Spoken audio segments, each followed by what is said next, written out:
Welcome to this special episode of the Bitchonistim. I'm your host for today, Ari Kalker, and I'm honored to be joined here by Brigadier General Amir Avivi.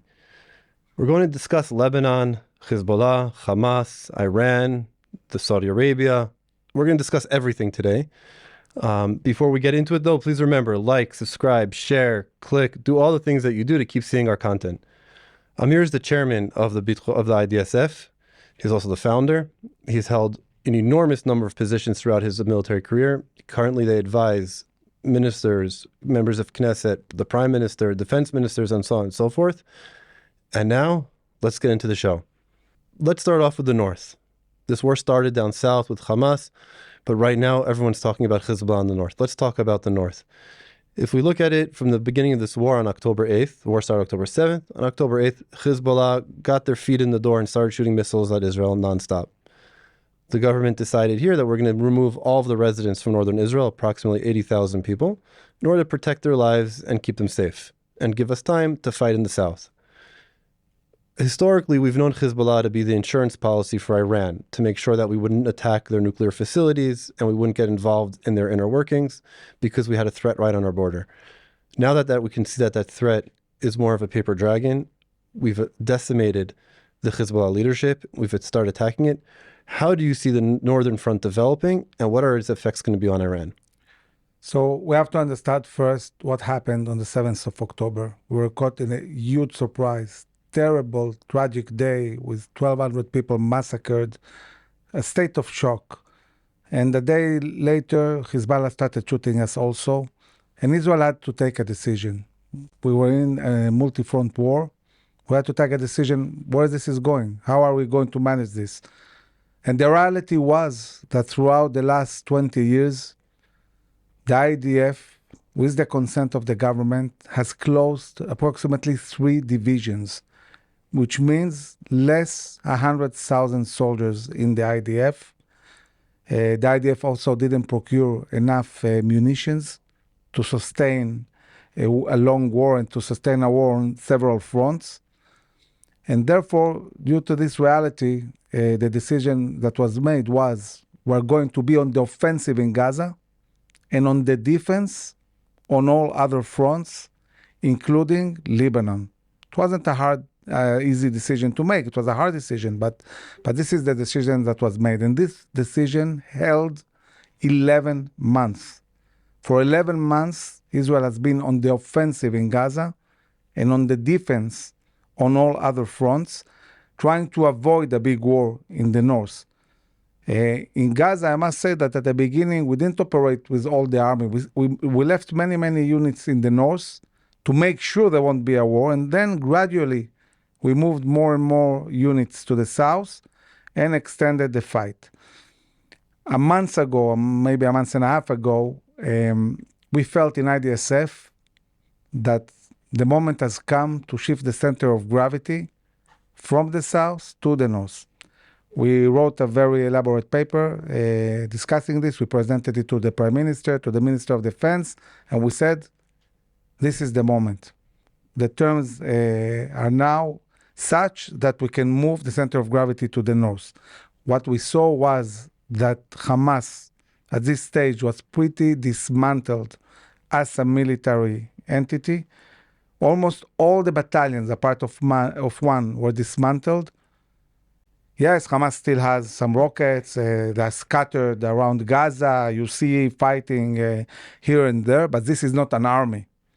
Now it's more kind of guerrilla fighting in different places, not organized, not controlled. Hamas cannot renew itself. We closed Philadelphia, the border between Gaza and Egypt. So they are not able to smuggle weapons into Gaza and capabilities or terrorists. We destroyed all the industries inside Gaza, so Hamas cannot produce. We knew all along, and I've talked about that many times throughout the last 11 months, that the moment Israel will decide to move from the defense to the offense in the north, we'll see a completely different reality. We'll see things we cannot imagine. Why? Because I knew many of the plans. We have prepared for the northern war. But I must say that even I was surprised at the level of success of the defense establishment of the IDF.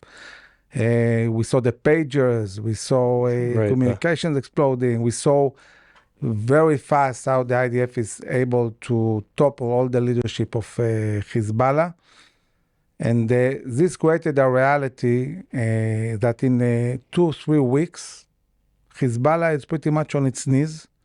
There is no command and control commanding the different forces. Everything that we're seeing now is on the local level. Some rocket shooting here, some rockets there, but really Hezbollah is not really functioning as an organization. I remember for years that when we talked about what will be the scenario, what we'll see, we talked about something like 2,000 rockets and missiles shot at Israel every single day. This is not what we're seeing.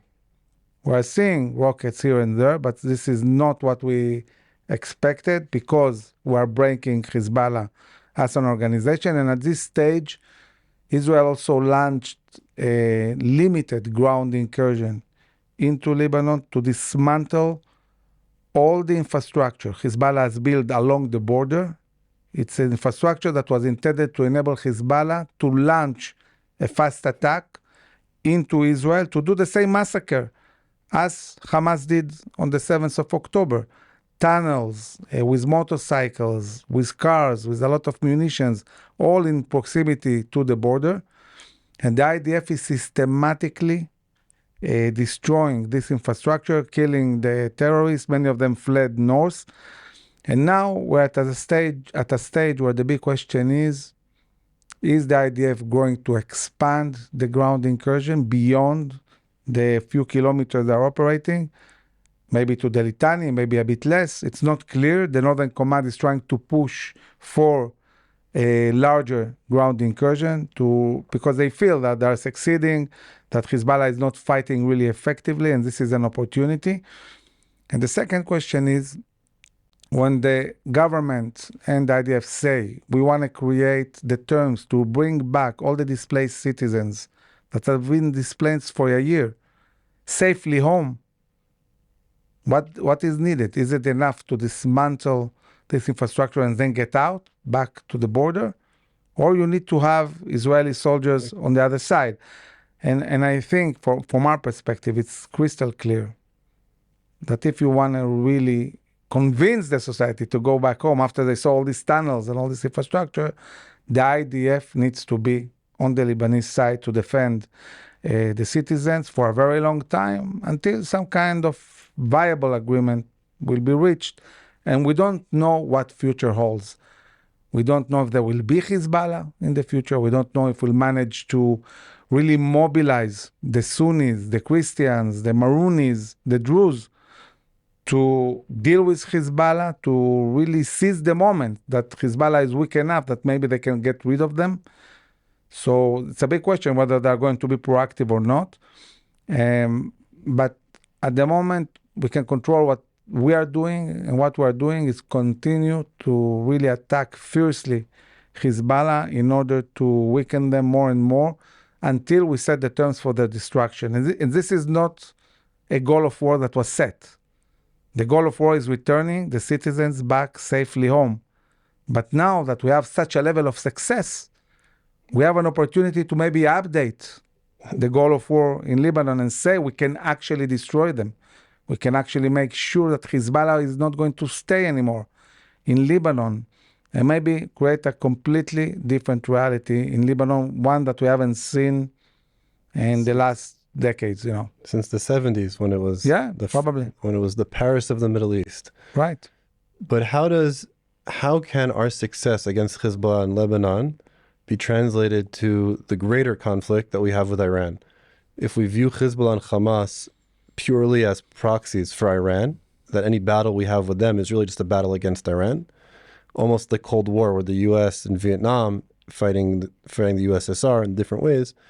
How does now the balance of power that we've created, where Hamas is on its knees and almost completely dismantled, as you've described, Hezbollah is on its knees now and on the verge of being dismantled, how does that shift the balance of power now? and create an opportunity for Israel to now go after Iran? So Iran's strategy is to build strategic depths. The Iranians don't want to fight themselves. This is why they created all these proxies, Hezbollah in Lebanon, Hamas in Gaza, Houthis in Yemen, militias in Iraq, militias in Syria. They think all the time about strategic depths. And what Israel is doing is dismantling these depths they created, dismantling Hamas, dismantling Hezbollah very, very fast. And this creates a reality in Iran that they feel exposed. They feel that now they are in serious danger. They don't have all these forces defending. Also, the Houthis are being attacked constantly by a coalition and also by Israel. And when Iran sees how fast we are able to dismantle Hezbollah and how much we penetrated their ranks and really, how deep the Israeli intelligence goes, they also think, okay, what can they do to us? They are very, very worried. And what might happen now is that because they feel exposed, they might really push much faster the nuclear plans. So we are entering a completely new phase where Israel, as it's dismantling Hamas and Hezbollah, is starting to shift a new center of gravity, moving from our borders to dealing with Iran, with an understanding that a war with Iran will not stop until this regime is on its knees, until we really make sure they cannot pose any danger to Israel, that they don't have a nuclear plan, that their military capabilities are dealt with. Now, this is a kind of campaign. It's not a week, it's not a month, it's a long campaign. And how long it will be, it really, at a certain stage, depends on what happens in the U.S. Because it's going to be long, it's going to go into the elections in the U.S. and also January, a new president, whether it will be Trump or Kamala Harris. And then the big question will be, what will be the next administration's policy? If the policy will be, we need to deal militarily with Iran, the whole process will be accelerated. Then you might see a coalition being built and a very, very strong attack on Iran and all its military and nuclear sites. And what we did in 1 week in Lebanon, a coalition can do in 3 days in Iran. This is not about boots on the ground. This is not about 20 years in Iraq or in Afghanistan. I know that the U.S., has really suffered a lot from, the consequences of these wars in the Middle East, We're which stuck went in the Middle nowhere. Eastern mud. So there is a sense, in the U.S., we have had it with the Middle East. That's it, Why should we be involved again in a war? But it's not about that. This is really an airstrike, 1 or 2 or 3 maybe airstrikes, and that's it. And the whole thing will be dismantled. The Shia axis will be destroyed. This will change the whole Middle East. This will change the globe. This will position again the U.S. as a very strong and proactive military force. This might deter the Chinese from attacking in Taiwan. This might deter the Russians in Europe. It will have a huge effect. And also it might bring a whole peace agreement in the Middle East. But if the U.S. continues to pursue the same policy we saw until now, a policy that is all about appeasement and ceasefires, then Israel will have to fight alone. And this will take more time. But we understand that there is only one solution. We need to win decisively on all fronts, and also on the Iranian front. So as people discuss what is Israel going to do before the elections and whether there will be some attack, my answer is it's not about that. It doesn't matter what Israel will do until the elections. Anything we'll do is just the beginning of a long-term campaign that needs to end with victory. All right, so part of reshaping the Middle East, toppling the Shia axis and Iran, we come back now to Gaza, to Hamas. We talked about Hezbollah's Iranian proxy in the north. We have Hamas's as the proxy in our south. That's been, for lack of a better word, a thorn in our side since forever. As someone who spent the first 5 months of this war in the brigade that led the initial invasion into Gaza, we've created a new reality that hasn't existed in Gaza since before it came into our possession in 1967. We've created a reality where now we have, from what I can tell, from where I sit, total military control over the area. We have freedom of operation at this point pretty much everywhere. Frame for us and explain to us what was the thinking and the process of what the IDF has done in Gaza till now.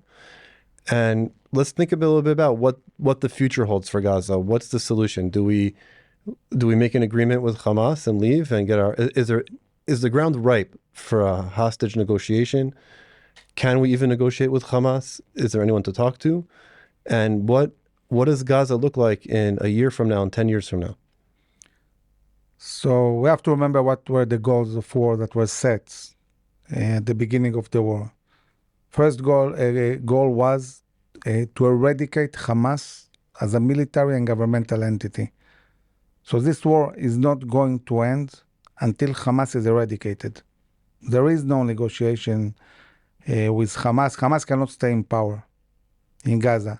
No entity that massacred us, like they did on the 7th of October, will stay alive. So we'll continue until Hamas is eradicated as a military and governmental entity. And as a military entity, we're on our way to eradicate them, but they are still governing the Palestinians in Gaza. And this needs to change in order to really disconnect between Hamas and the society. You need Israel to step in. You need Israel to control also the civil side, especially controlling the humanitarian aid, which at present is simply sent into Gaza. Hamas seizes this aid. They bring it to the warriors, so it extends the war, and then they sell it for an overpriced amount of money to their own citizens, and they also control them through the humanitarian aid. This cannot continue. So we heard Prime Minister Netanyahu, when he spoke in the UN, addressing this issue and saying this is not a reality that is sustainable, and we won't agree to continue with this reality. But at present, I don't see the cabinet issuing any clear orders to the army to take control completely of the civil side and of the humanitarian aid. It hasn't happened yet. It needs to happen in order to bring down Hamas as a military and governmental entity in Gaza. And I expect the cabinet to really push this with the army as fast as possible.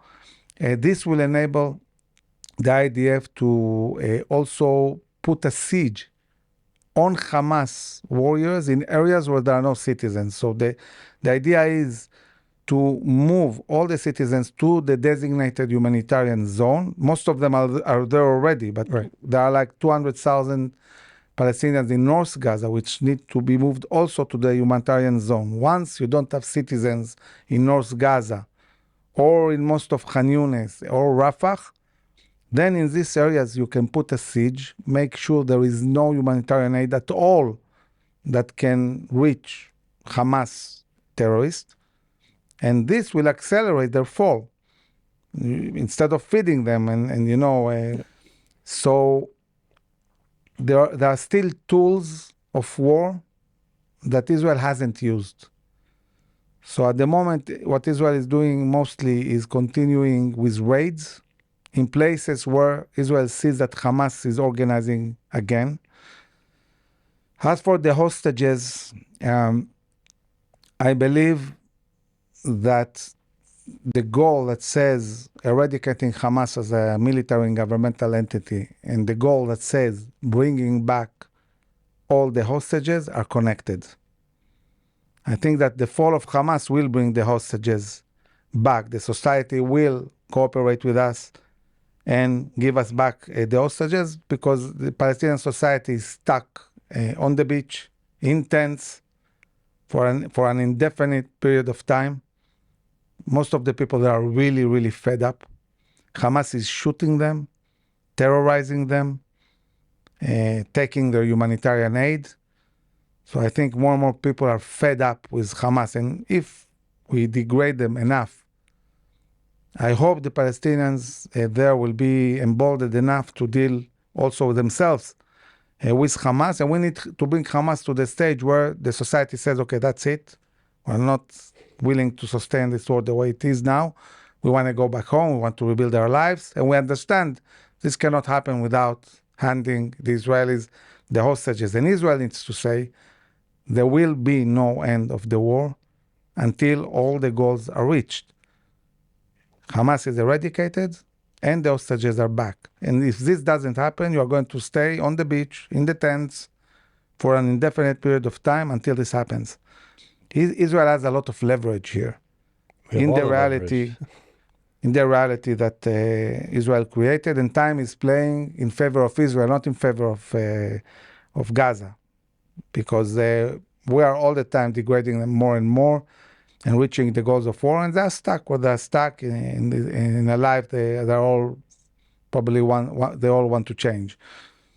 The last goal of war, last but not least, is creating the terms that never again there will be a terror army in Gaza.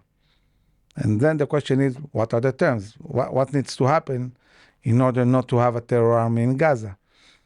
So as long as you have a society that is hateful towards Israel, a society that if you leave will rebuild immediately the terror capabilities, Israel needs to have overriding security responsibility over the Gaza Strip, whether we manage the civil life or not. I'm talking about military overriding security. Right. Means we need to control Philadelphia corridor. We cannot allow, again, a buildup of power with capabilities that are coming from Egypt into Gaza. And we need full freedom of operation everywhere in Gaza for an indefinite period of time to foil any attempt to build again terror infrastructure, just as we are doing in Judea and Samaria, in cities like Jenin or Ramallah or Hebron. We need freedom of operation. As for the civil side, there needs to be a transition. Nobody can step and take responsibility instead of Hamas at the beginning, but Israel. There needs to be a transition where Israel manages things for a while, tries to really create a process of de-radicalization. Only Israel can lead a process like that, working with Saudi Arabia, working with the Emirates, working with Europe and the US. But nobody will do the job for us. We need to manage a process of de-radicalization in Gaza, which might take a long time. And only then maybe you can build local leadership of clans in the different cities, a kind of like city-states, like the Emirates, like Dubai, Abu Dhabi. Can Gaza be Dubai? Maybe, but in a very long term and really going through process of de-radicalization and completely different education system and so on. Only then you can really rebuild something in Gaza. I also think, personally, I think that a big part of the Palestinians who live today in Gaza would like to emigrate. They're not allowed to because the Egyptians have blocked the border. They're not letting them go out. They let only 100, I think around 300,000 people to leave, and they paid a lot of money for that. I don't think that it's human to force somebody to stay in a place they don't want to stay. I mean, in Ukraine, 8 million people left Ukraine. Nobody told them you cannot cross the border or you cannot try to rebuild your life somewhere else. So I think that people that actually really don't want to be in Gaza, and there are many people like that, should be allowed to live and should be able to do so if they want to. It's not happening at the moment. But this is also something that might change things in Gaza. All right. So we talked about Hezbollah up north and Gaza down south. We touched on Iran, but let's look at the neighborhood we're in from a zoomed out perspective. We're not alone in the Middle East. We have the Abraham Accords shows that we do have friends or people that are at least willing to sit around the table with us. And no solution, even the long-term solution in Gaza, it doesn't become a part of the state of Israel directly. And in Lebanon, as we've seen in the past, from Israel staying in Lebanon for the long term, it doesn't necessarily create a long-term solution. In the long-term solution, we need to look at the broader neighborhood and the region in which we're living. We have Saudi Arabia, and we have the Emirates that you spoke about. Let's talk for a minute about how, in cooperation with our Sunni neighbors, with the American leadership, the strong American leadership, we can reshape the entire Middle East to one that provides safety and prosperity for everybody involved, not just Israel and not just the Saudis, but for all of the people living in the region. We can bring prosperity and security back through cooperation and then expand our influence in the region.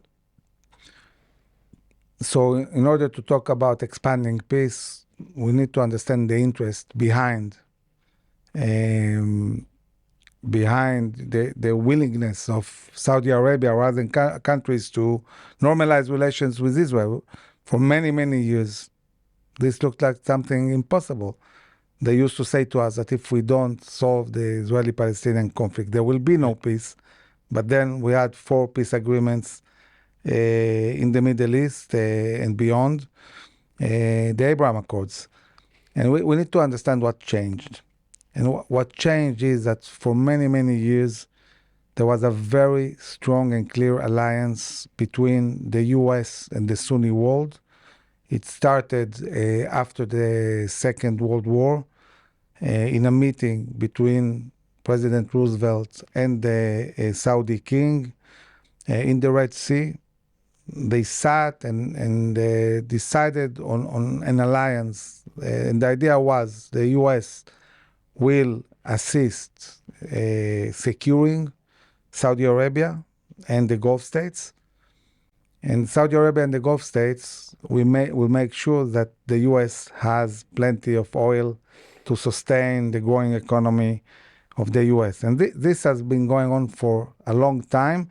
And when there were problems like Iraq invading Kuwait, this was important enough for the U.S. to take a whole army twice and fight and conquer a whole state like Iraq. So understand how crucial this was to the U.S. to keep the interest of the flow of oil from the Middle East to the U.S. But when Obama stepped into office, this changed completely. And the reason why it changed is that in Obama's time, for the first time, due to the fracking industry, the U.S. became completely independent and able to produce all the oil it needs. Not only that, the U.S. started producing so much oil that for the first time, a law that was passed that enables the U.S. to export oil to the world. And the U.S. became a huge exporter of oil and gas. And suddenly, the Middle East, from being a very big asset, became contesters in the selling of oil. The Middle East lost its strategic importance for the U.S.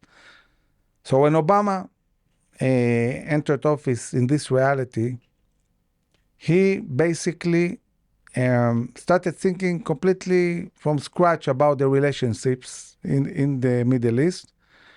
And in his view, the growing force in the Middle East was Iran. And in a blink of a moment, he shifted alliances from the Sunni world to the Iranians and started dealing with Iran. This was a shock to the whole Sunni world. They understood that they are experiencing a historical strategic change, which created 2 phenomena. From an economical point of view, Saudi Arabia understood They cannot rely just on oil because they lost leverage. Okay. And it's not enough to be a strong player globally. So they started moving, taking the big amount of money they were getting from oil and investing in other industries, changing completely the economy, including, by the way, going into football. And we saw Mundial and Ronaldo playing in Saudi Arabia now and so on. Very big change. And the other issue, this has to do also with Israel, is the understanding that they cannot completely rely on the US. And they saw Israel standing strong throughout Obama's presidency against Iran and not allying with the US on that. Israel all the time said Iran is the danger, Iran is the enemy. We need to make sure Iran won't be nuclear. This is exactly the kind of messaging that was relevant also to the Sunni world. And they started to understand that they need to partner with Israel, that Israel is a key player. When Iran attacked Saudi Arabia, Aramco, and destroyed 50% of the oil production of Saudi Arabia, and in this event, American technologies failed, couldn't stop this attack, and even after the attack, America didn't respond. Then this convinced the Gulf states and Saudi Arabia they must really get much closer relations with Israel, rely on Israeli technology, Israeli capabilities, air defense, intelligence. And this was what created really the terms for the Abraham Accords. And then when Trump stepped into the office, this was already ready to move forward. Since then, several things happened that are creating a new reality we need to address. The US withdrew from Afghanistan, and this created waves in the Middle East and an understanding among the Sunnis, the radical Sunnis, but also the Shias, that the US is weak. They can seize the moment. They can take over the Middle East. They can be more proactive. As they were celebrating Afghanistan, Russia-Ukraine started. This emboldened also the Russians. And the dynamics of the Russian-Ukrainian war created a reality that Russia, China, Iran, North Korea, which were all under sanctions, started getting closer and closer together and created a new front. I remember in January 2023, 10 months before the 7th of October, CIA director announced formally there is a Chinese, Russian, Iranian front in the Middle East. A complete change globally. And suddenly, a new reality, the East has created a front challenging the West in Europe, in the Middle East, in Africa, and maybe also in the Pacific. And I remember that we arrived in, I think it was around May, to the US, to Washington. We talked with Senate, Congress, the Foreign Relations Committee about this new reality. And we said, you must be proactive, stand strong, stabilize the Middle East. If you don't do so, the Middle East will go into war. There will be a multi-front war in the Middle East. We anticipated that. We talked about that for 2 years. We wrote a whole paper really describing what is going to happen. And following that, I even published a book talking about that. So we saw this coming. And we saw what will be the consequences of this front that has emerged. It wasn't until China brokered a deal between Saudi Arabia and Iran that the administration realized that this is actually happening, and states are starting to move towards this new magnet, this Chinese, Russian, Iranian front. And with lack of American leadership, they are moving east. And then the administration changed policies end to end and decided to start pushing an alliance with Saudi Arabia, trying to build a coalition, normalize relations. And Saudi Arabia is not just one more Abraham Accord country. This is the leader of the Sunni world. Normalizing relations with Saudi Arabia means normalizing relations with Indonesia, with Malaysia, with Pakistan, with Oman. This is a huge alliance. Now, when the Iranians saw that this is about to happen, and that this big coalition or alliance is going to emerge, they say, okay, we're not going to let this happen. And they launch Hamas to an attack in order to really stop this process, disrupt it. So if we want to bring this process back, and we really, all of us, the West, Israel, the Sunni world, we need this alliance from a military point of view, but also economical point of view. The path to creating this alliance is a victory on all fronts. It's a victory in Gaza, in Lebanon, and against Iran. It's breaking the Shia axis. Israel is handling to the U.S. an historical victory on a platter, on a silver platter. And instead of embracing it, joining with Israel, and in one or two airstrikes, finishing this, farce, the administration is still trying to push ceasefires. Now, I don't know, as we're doing this interview 3 weeks before the elections in the US, I don't know who will win. But if this administration is going to lose the elections, they can blame only themselves, because the Americans are patriotic and they want to see leadership, and they understand how crucial is the leadership of the US globally. And when the US is not standing strong against this pure evil of the Shia axis and what Hamas did to Israel, when they don't start strong with the closest ally of the US, I think this is disappointing for many, many Americans. So you have maybe a small group that is on the radical left and makes a lot of noise. I don't think this is America. I think that America, overall, is a very patriotic nation. I remember when I met one of the high officials of the U.S. Just a day before the attack against Nasrallah, and we were discussing what's going on, and he kept saying to me again and again, we need a ceasefire, we need to de-escalate, we need to stop. And I told him, as I was waiting for the meeting, I was sitting in the hall, looking at the symbol of the U.S., the eagle, holding arrows, in one hand, an olive branch on the other, but an eagle, not a dove. And I think that sometimes the leadership of America forgets the basic DNA of this nation and why it was created. And it wasn't created as a dove. It was created as an eagle. Very much so. And in order to really have world peace and have stability and prosperity, you cannot reach this without being strong, without projecting power.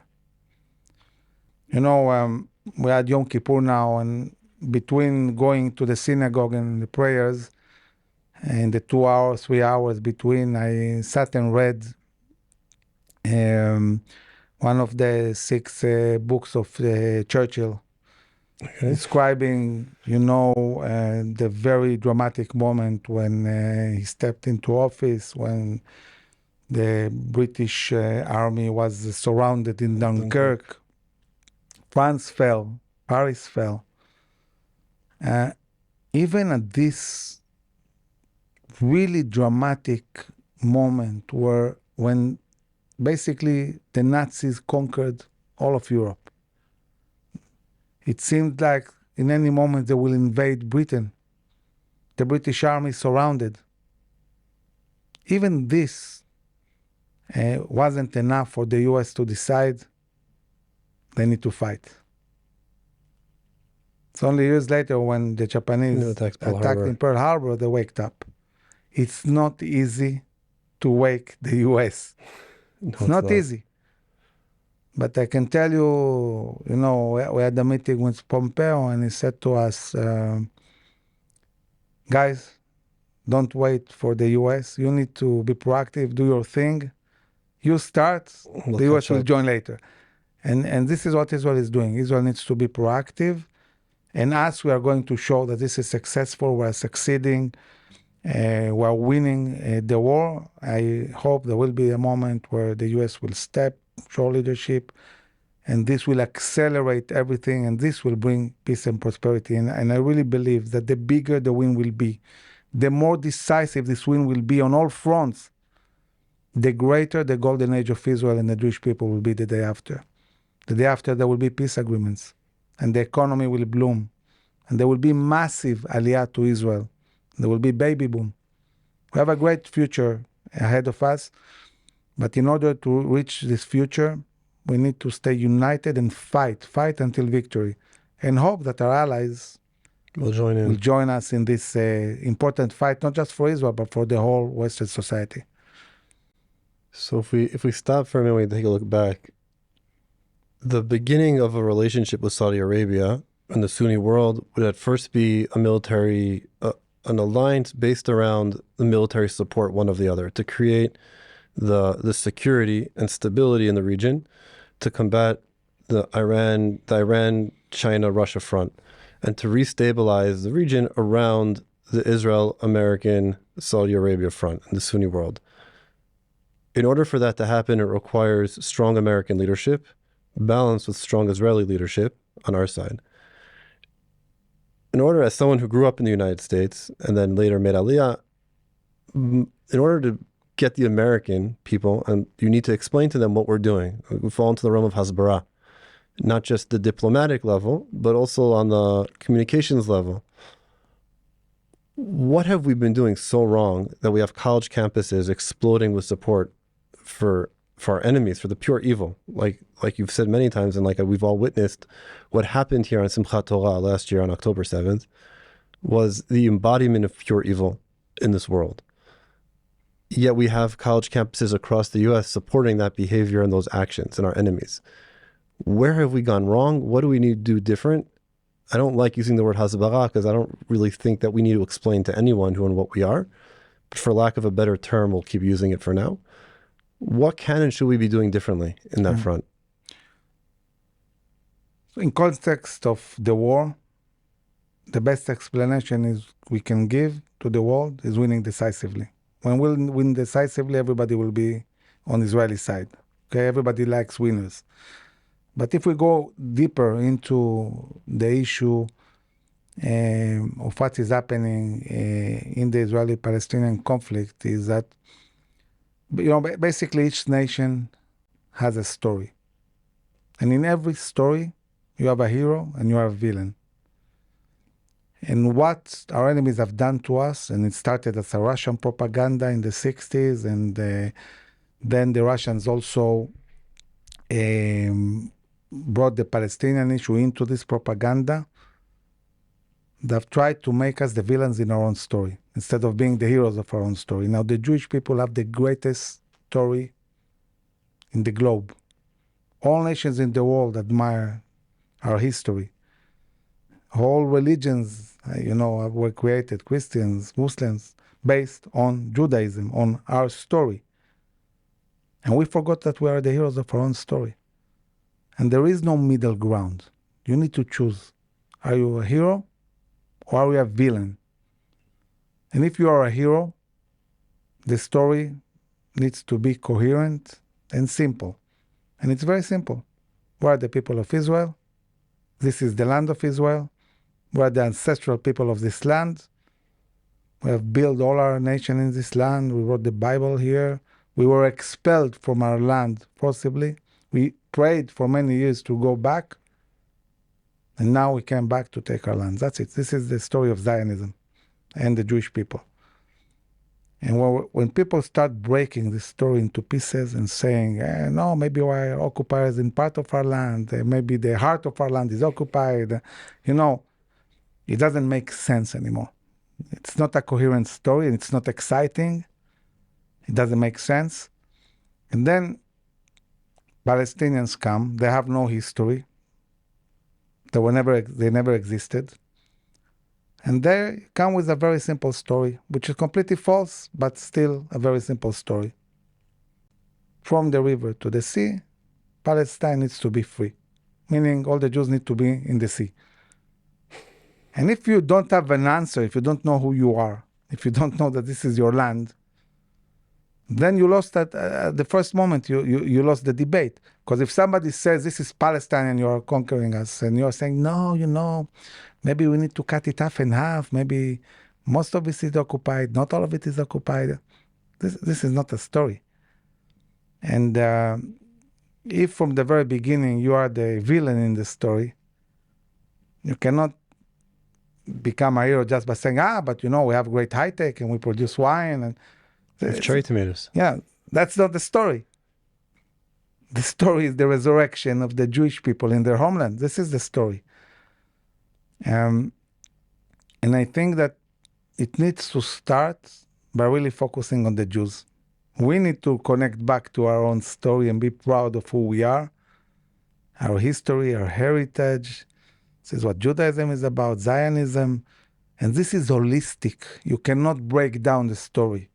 And you need to differentiate between values and problem solving. It's two completely different things. I wrote in my book 4 different solutions for the Israeli-Palestinian conflict. I'm all about solutions. My father was an ambassador, diplomat, I like to discuss solutions. But I don't approach a solution by thinking that this is not my land. I know we are the Jewish people. I know this is the land of Israel. We are the people of Israel, and this is our land. Now, let's seek solutions, practical solutions to the problems we are facing, on the pragmatic side. And I think that many of the organizations in the U.S. that are trying to fight anti-Semitism and are trying to raise money to do this fighting. And then they say to themselves, okay, but we want to raise as much money as possible from everybody.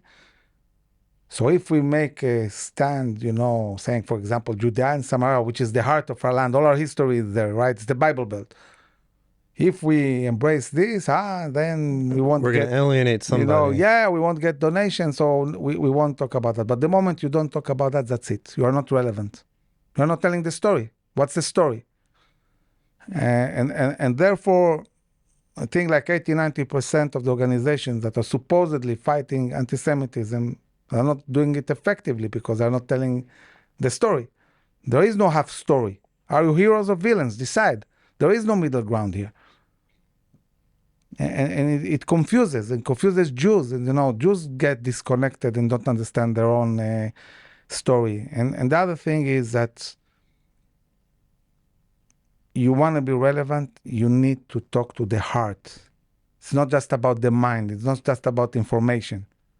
It's about exciting people who they are. You fight in a unit, and you know that one of the most important things in the army, when you need to mobilize a unit to fight, you need to mobilize soldiers to endanger their lives. If you don't get them connected together and, strong and excited, and if you don't believe in what you're doing, believing in what they're doing, it's very hard to mobilize the people. Very and hard. You cannot tell them half a story. You need to really get them excited. And one of the things I think we're trying to do in IDSF as an organization, almost 40,000 Israeli officers, commanders, operators in reserve and retired that have spent years and years building these strengths in the army, is to bring these ways of building this excitement into the communities, into the Jewish world, and reminding people of who they are. And there is nothing greater than being an Israeli and a Jew.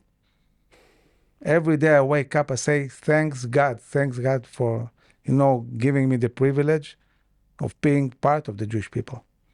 Well, all right.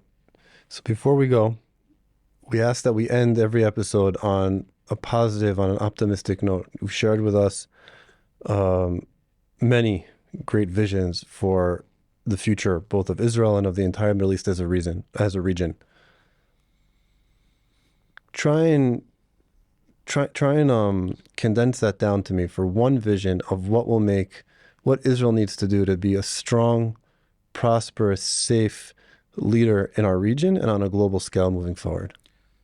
So when I look at the day after this war, don't know how long it will be, it might be very long, but the day after this war, the Israeli society needs to be built on three pillars that complement each other.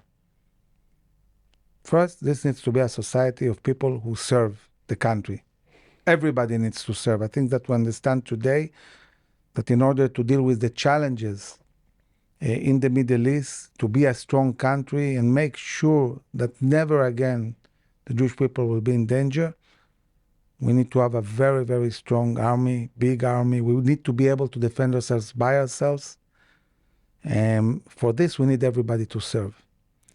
And I think it's an historical opportunity to really get all parts of the society, and especially the Jewish society, to serve, whether it's in the army, in the police, National Guards. There are many ways to save the country. And when people serve, they also become much better citizens, much more productive citizens, whether it's in economy, high-tech, culture, in every way.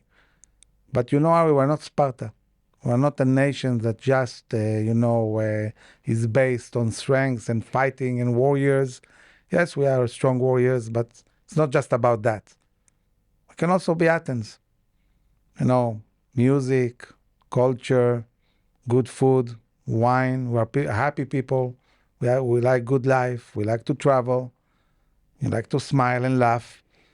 I always say that I consider myself a very serious warrior, but I also play the piano and clarinet. I like classical music. I go to concerts. I like to go to good restaurants. I like wine. You can have a good life and also be a good warrior. I don't see why it should clash, But these two important things cannot be sustained without really being connected to your Jewish Zionist values. And this is a lesson for every Jew. It's all about spirit. It's all about values. We're not going to win this war because of the amount of forces or the munitions or the technology. It's just about spirit. Really about our ability to understand what we're fighting for. And for this, you need to deeply be connected to your Jewish roots, to our story as people who came back to the country, Zionism. So you really need to do the connection of dots, between Sparta, Athens, and Jerusalem. And this is the way to build a very, very strong society. And I believe that, unfortunately, as much as we want to fight anti-Semitism, I don't see it stopping. And I see millions of Jews coming to Israel in the future. And our responsibility in Israel is to make sure that when they come, this country is safe, is strong, is prosperous, it's big enough to really be the home of all the Jewish people. And we have a big mission here in the coming year, too, to really fortify Israel, make it strong, make it prosperous, and through that also securing the whole Jewish world. Well, thank you, Amir.